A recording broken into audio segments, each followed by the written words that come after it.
How many of you have ever pressed the elevator door close button? And how many of you press the door close button even though you realize it's deactivated? So building engineers actually have the buttons light up because research shows this gives us a feeling of control. But sometimes all of our actions end up being door close buttons, ones we press even though it's false control. See, my childhood fantasy was about control. I grew up in two very different households. One was loving and safe, the other was chaotic. A 5-year-old watching her father pack boxes from the stairwell, not knowing the meaning of the word divorce. An 8-year-old visiting him at the psych ward. A 10-year-old begging him not to drink.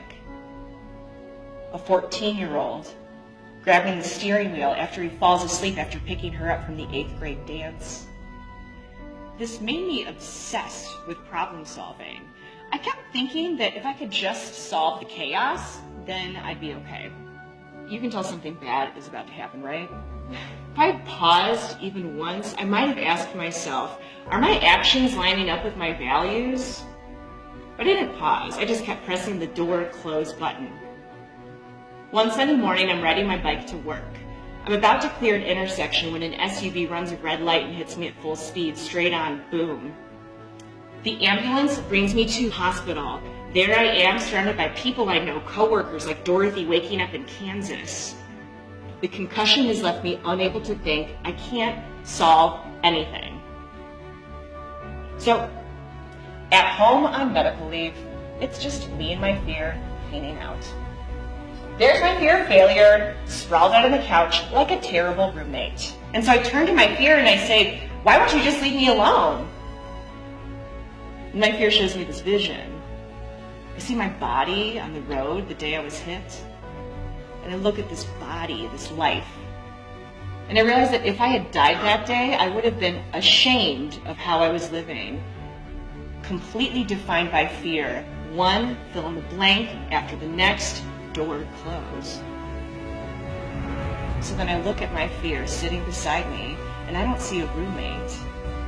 I see a scared little girl trying to figure things out.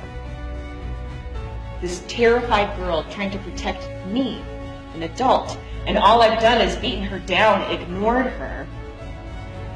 And that's when I decided to listen to her story. Me, the adult me, had created a life of chaos for that little girl. I was her worst oppressor, far worse than the memories she had survived. So then I imagine turning to this girl and embracing her, acknowledging her strengths. For the first time I see her, I appreciate her, and I hold her close, this fear.